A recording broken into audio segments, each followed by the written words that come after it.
I received the following message the other day on LinkedIn. Hi, Thomas. No offense, but I'm not interested in talking with people in this space unless it's to buy my company or make me money. I don't need clients, and I think helping rich kids get into college is a terrible way to spend my life.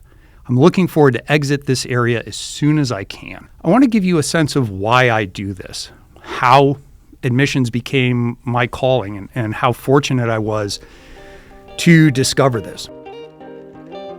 Hello, and welcome to the Admittedly podcast. My name is Thomas Caleel. I'm the former director of MBA admissions and financial aid for my alma mater, the Wharton School at the University of Pennsylvania. In this podcast, I don't promise easy answers or quick fixes, but I will use my decades of experience to help you achieve your education goals. Now let's get started. Hello, and welcome to the Admittedly podcast. I'm your host, Thomas Caleel. I wanted to take a minute and reintroduce myself. And I want to do this because, quite frankly, we've been so blessed. Starting this about 2 years ago as an extension of my pro bono work, never imagined that we would be where we are right now. I want to say a very sincere thank you to all of you who have followed us, who have commented, who have participated in this conversation. We just hit 80,000 followers on Instagram, and that blows my mind. And when I look back at all the things that we've been able to do in terms of helping people, relieving anxiety, educating parents and students about the admissions process, this has been a wild ride, and we couldn't do it without you. And so thank you. And so one of the things I wanted to work on today and talk about is actually, who am I, and reintroduce myself, because we have a lot of new faces here. We have a lot of people visiting us for the first time and just starting this new admission cycle. So I want to take a couple minutes and talk to you about who I am, why I'm doing this, and what my motivation is. And there's a reason for that, not just what's happened over the past few months with the podcast, but most importantly, I received the following message the other day on LinkedIn. And it says, "Hi, Thomas. No offense, but I'm not interested in talking with people in this space unless it's to buy my company or make me money. I don't need clients, and I think helping rich kids get into college is a terrible way to spend my life. I'm looking forward to exit this area as soon as I can." I'm going to tell you the backstory about that. I'm not going to name any names. Obviously, that's not the point. The reason that I wanted to talk about this today is I want to give you a sense of why I do this, how admissions became my calling, and how fortunate I was to discover this, right? Because my background is as an entrepreneur and venture investor. When I went to the Taft School for high school, I went to the University of Pennsylvania, got my BA in international relations, and headed off into the world as a young man full of big dreams and hopes. Moved to Geneva and then Moscow, worked as an entrepreneur, set up a finance and investing company, set up several ventures in Russia, moved back to Denver, Colorado, helped co-found some skincare companies, built those over several years. In fact, one of our brands was the top-selling skincare and color line in Whole Foods. And you know what? I had a lot of fun, and I learned a lot. And what I learned from watching our CEO was that there was a lot that I still had to learn.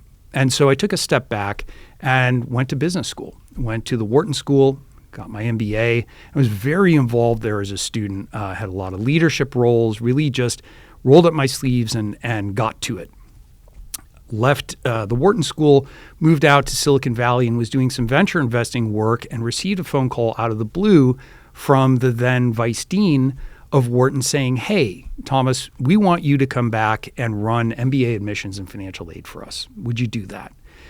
And there was some soul searching. There was some flying back and forth. There were a lot of interviews and conversations. And I realized that this was a once in a lifetime opportunity. It wasn't something I had on my radar, but it was a chance for me to do something outside of myself, larger than myself, and give back to an institution, a school that had done a lot for me.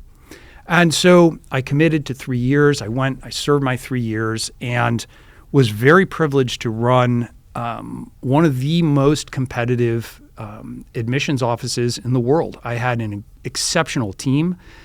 We did some amazing things together and had just had a great time. And during that process, I realized that I loved admissions.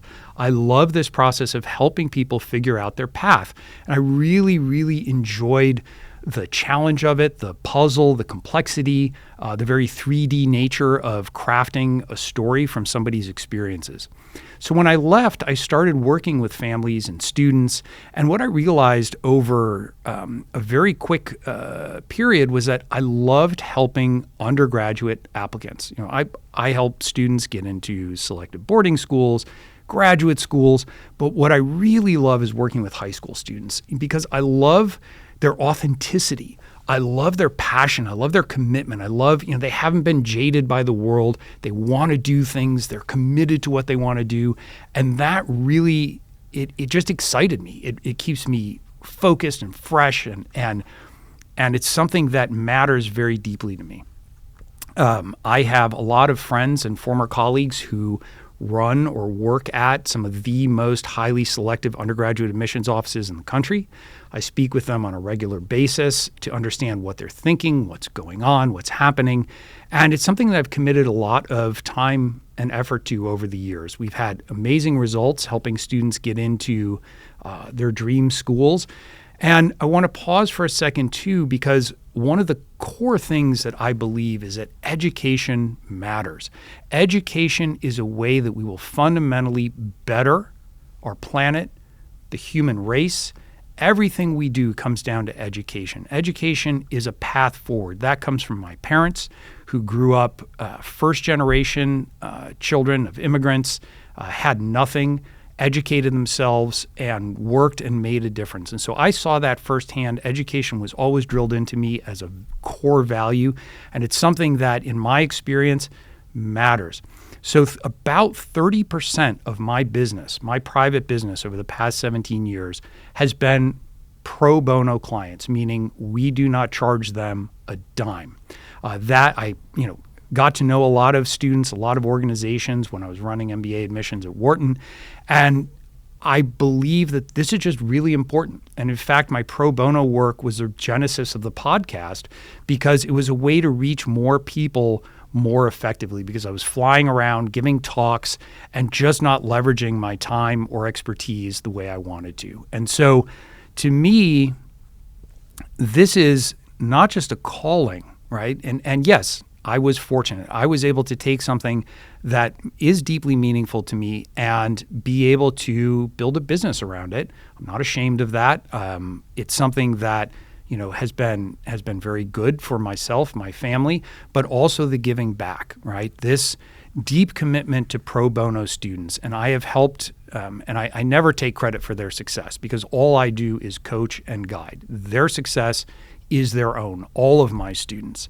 And what I've been able to do is help many of these pro bono, a lot of them first-gen, low-income students, achieve incredible things, to break cycles in their family, to go to Ivy League schools with full rides, to help raise money for them to buy books and winter clothes and all the things, plane tickets, the things that they need to be comfortable and set up for success when they step foot on campus. So that's who I am. That's why I'm here. That's why this matters to me, right? That's why on social media, I spend hours each week deep in the DMs answering comments. If you comment on one of my videos and you get a comment back, guess what? That's me. If you send a DM and you receive a response, that's me. And I try and respond to everybody. And I try to also just be respectful and be the same way I am on social media, which is candid. Right? I may not always tell you what you want to hear, but I'm going to tell you what you need to hear because I believe that knowing the truth is a first step in you being able to achieve your goals and your dreams. So why did I open this podcast with this message? Well, because it's everything that's wrong with this industry, quite frankly. I've always believed that people working together, people working and communicating together is how great things happen. It helps you as a human being, and you can call it what you want, karma, goodwill, smart networking, but I believe that reaching out and building relationships and connections is a really critical part of being successful and being a good human being. And so when I first entered social media, I reached out to other people who are, we'll call them admissions influencers, or on Instagram and on TikTok. And guys like Limmy, I remember the first time Limmy messaged me, and I was like, oh my God, this dude's amazing. He's got hundreds of thousands of followers, and he actually saw my content. And he and I started a conversation. He was on my podcast, and we still talk. And I love when he and I talk. I learn from him. I try and tell him some inside secrets about admissions, like how things are evaluated. And I love watching him apply that to students that write him, scared or upset or confused about the admissions process. Great Minds Advising, Ivy Podcast. These guys, I've built relationships, and I always believe in reaching out and just talking to people. And so this person I had reached out to in friendship saying, hey, both in the same space, both have some similarities, we should talk. And consistently received kind of hostile pushback and never really understood it. And reading this message now after reaching out again at the end of the season saying, hey, hope you had a great season, would love to just kind of catch up. It disturbs me and it upsets me because, there is nothing wrong with making money in the admission space. I do it. It's how I support my family. I'm not ashamed of that. But I actually love what I do. And I think that's really important. I have dedicated the past 20 years of my life to admissions, to helping students and families achieve their goals. And a lot of that is reducing anxiety. It's standing by them and answering questions when everything seems to be going wrong, when they're terrified, when they think that their life and their goals are going to be somehow thrown off track. I've stood by my students when they've gotten in trouble in school, when they maybe have made a critical mistake. They cheated on a paper. They used AI in an assignment they shouldn't have, and they're facing serious disciplinary actions. I don't charge for that. I help them because it's critical to what I do. And so as we go forward, I want you to understand my motivation for doing this. I'm here because I love this. I'm here because this is a calling. I was lucky to find it. I'm grateful every day to Vice Dean Anjani Jain and Dean Pat Harker for giving me the opportunity they did at Wharton, and to my dear and lifelong friend Rose Martinelli, who actually admitted me to the Wharton MBA program and got this all going. So as we go through this together, remember that I am on your side. We're in this together. Please keep staying engaged with me. I love it. I love the comments. I love the DMs. I love the interaction, even when we don't agree. It's great to hear from students saying, hey, your advice helped me get into a school, but I just as much love when parents kind of get in and say, I disagree. I don't like that. This bothers me, because it allows me to get in and learn something, right? And also sometimes remove fear, uncertainty, and doubt based on rumor and innuendo. So stay with me. Join me on this journey. We're going to have an amazing season 4 together. We're kicking off a new admission season. There's a lot to do together, and we'll see you soon. Be sure to follow me on my socials at AdmittedlyCo on both Instagram and TikTok. Thank you.